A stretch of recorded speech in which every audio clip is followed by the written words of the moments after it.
Hello, friends. Welcome back to Our True Identity, the podcast where we replace the lies we believe about ourselves with the truth of God's Word. I'm so glad you're here with me today, Sunday, March 2nd, 2025, as we continue our series, Celebrate Recovery, a journey to Christlike transformation. Today we are going on a journey towards freedom. But first, we have to tackle a sneaky obstacle, denial. We'll be looking at the curriculum from the Celebrate Recovery program, which offers a Christian perspective on this challenge. Denial is like that mask that keeps us from seeing clearly, and it can really create havoc in our lives and particularly in our relationship with God. We are going to use the acrostic denial to break down the negative effects. D is for disables our feelings. Denial acts like an emotional freezer. It locks away all of the hurt, shame, guilt, anything we don't want to deal with. It's like we're stuffing it in a box, shoving it in the back of the closet, and hoping it'll disappear.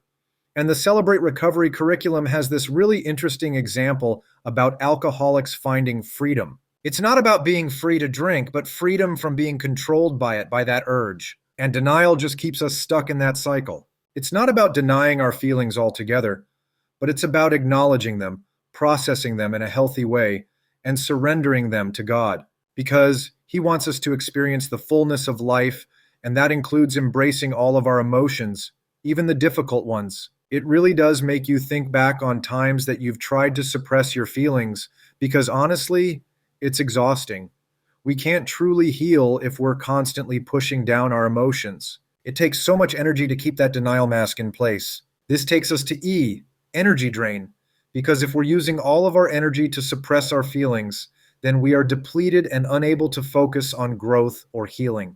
Denial fuels anxiety, which makes us dwell on past failures and fear the future, which steals the joy from the present moment. It's like that verse in Matthew that says, "Therefore, do not worry about tomorrow, for tomorrow will worry about itself." Each day has enough trouble of its own. It reminds us that God is in control and that we don't need to carry the weight of the future. It's so freeing to realize that it's about trusting in God's plan, focusing on what we can do today, not what might happen tomorrow. So denial drains our energy. That lack of energy makes it hard to grow. This brings us to N. N is for negates our growth. Secrets and denial keep us stuck in darkness, hindering our recovery journey. It's like trying to grow a plant in a dark basement. It simply won't thrive without sunlight. And the curriculum uses that really powerful image of comparing our denial to Adam and Eve hiding from God after their sin. They tried to cover their shame and guilt, but ultimately their denial only separated them from God. It's a reminder that we can't hide from God. He sees everything and He wants us to come to Him with our whole selves, imperfections and all. And what I think is interesting is the commentary also talks about how we do this hiding in our relationships with others. We build walls of secrecy thinking we're protecting ourselves, but those walls also shut out genuine connections. True fellowship with God and other people requires honesty and vulnerability is about letting people see our true selves, imperfections and all, and trusting that we'll be loved and accepted anyway. So denial disables our feelings. It drains our energy and it negates our growth. I stands for isolates us from God, just like those fig leaves Adam and Eve tried to use. They thought they could hide their shame, but ultimately it only created distance between them and God. It's a reminder that true fellowship with God requires honesty and walking in the light of truth, not hiding in the shadows of our denial. And what's so powerful is it doesn't just stop there. Isolation from God can lead to isolation from others. When we're not right with God, it's hard to be right with anyone else, and that takes us perfectly into A. A is for alienates us from other human relationships. We've been talking about how denial makes us build walls, and those walls don't just block us from God, they block us from experiencing genuine connection with other people. We think we're protecting ourselves by keeping secrets and hiding our true selves, but in reality, we're just pushing people away. And the Celebrate Recovery curriculum really emphasizes the importance of vulnerability and authenticity in these relationships, because it's scary to be open and honest, but that's the only way to build real intimacy. And it's in those authentic connections that we find support, encouragement, and healing. So we've got disables, drains, negates, isolates, and alienates, which leaves L. L is for lengthens our pain. Denial might seem like a shield, but it's really more like a bandage over a festering wound. It might provide temporary relief, but it's not addressing the root of the problem, and that makes me think about how denial can keep us stuck in those unhealthy patterns and really prevent us from truly healing.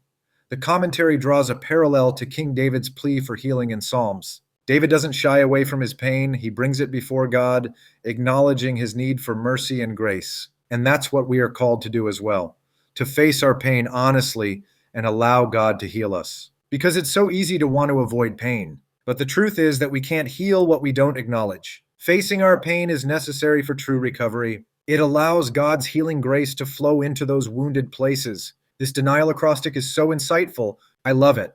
Feels like a roadmap to understanding how denial operates in our lives.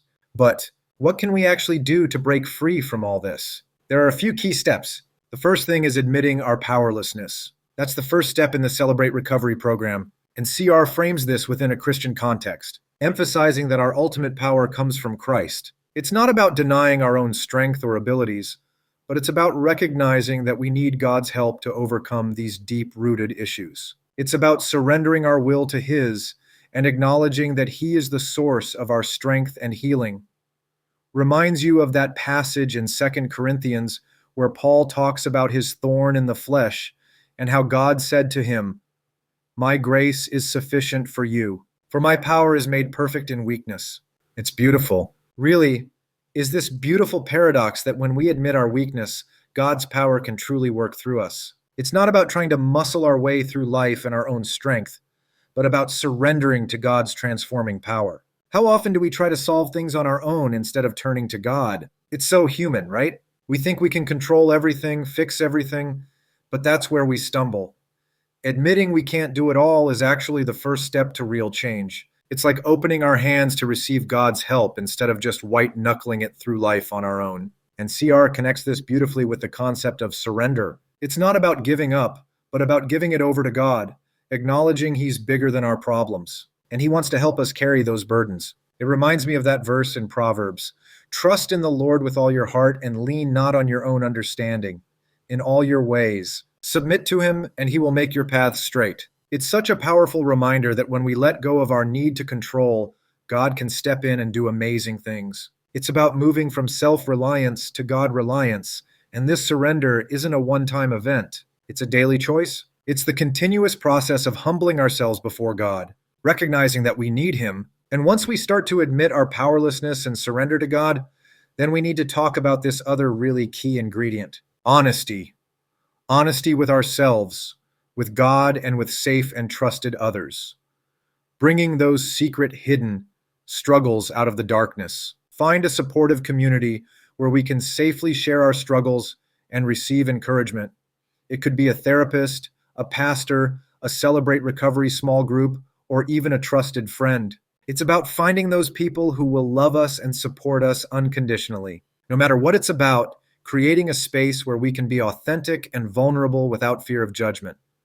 Sometimes just sharing our struggles with others can actually be a catalyst for healing and growth, because shame thrives in secrecy, but it withers in the light of compassion and understanding. What's interesting is that the CR curriculum doesn't stop at being honest with others. It also talks about being honest with ourselves. It's about facing those things we might be in denial about, even if it's painful. I think that's where the real courage comes in, to look in the mirror and say, okay, this is where I'm at. This is what I'm struggling with. And that honesty with ourselves, it leads to self-awareness, and self-awareness is essential for growth. It's like that saying, you can't heal a wound by saying it's not there. And as we work through these steps of admitting our powerlessness, being honest and forgiving ourselves and others, we begin to create space for Jesus to work in our lives. We become more open to His guidance and more receptive to His healing grace. So breaking free from denial is really about embracing a life of surrender and trust in Jesus. It's about letting go of our need to control and allowing Christ to lead us on the path to freedom and wholeness. It's about exchanging our limited perspective for God's infinite wisdom and love. Celebrate Recovery also provides these practical tools to help us in this process. Okay, so what are some of those tools? Well, there are so many. The curriculum talks about journaling, prayer, meditation, and finding healthy ways to process our emotions. It encourages us to develop a support system, to seek professional help if needed, and to make choices that support our recovery. It's like creating this healthy lifestyle that really supports our emotional and spiritual well being. It's about being intentional about the choices that we make every day. And one of the most important tools the program emphasizes is the power of prayer. That makes sense because prayer is essential in every aspect of our Christian walk, isn't it? It's how we connect with God, how we draw strength from Him, and how we invite Him into our lives. The ministry encourages us to bring our struggles with denial to God in prayer, asking for His help to see the truth, to let go of control, and to experience His healing grace. It's about being real with God, pouring out our hearts to Him, and trusting that He hears us and cares for us. It's about inviting God into those messy, hidden places in our hearts and allowing Him to bring light and transformation. It's about surrendering our will to His and allowing Him to work in us and through us. And as we surrender our denial to God in prayer, we open ourselves up to experiencing His presence and His power in ways we never thought possible. That makes me think about how I stands for isolates us from God. Prayer is the antidote to that isolation. It's that bridge that connects us back to Him. It's how we break down those walls of denial and allow God's love and grace to flow into our lives. It's how we move from darkness to light, from isolation to connection, and from bondage to freedom. This has been such an incredible conversation. We've unpacked the 6 ways that denial holds us back, explored the power of admitting our powerlessness, embracing honesty, and even gotten into the practical tools for breaking free. I'm already feeling encouraged and empowered.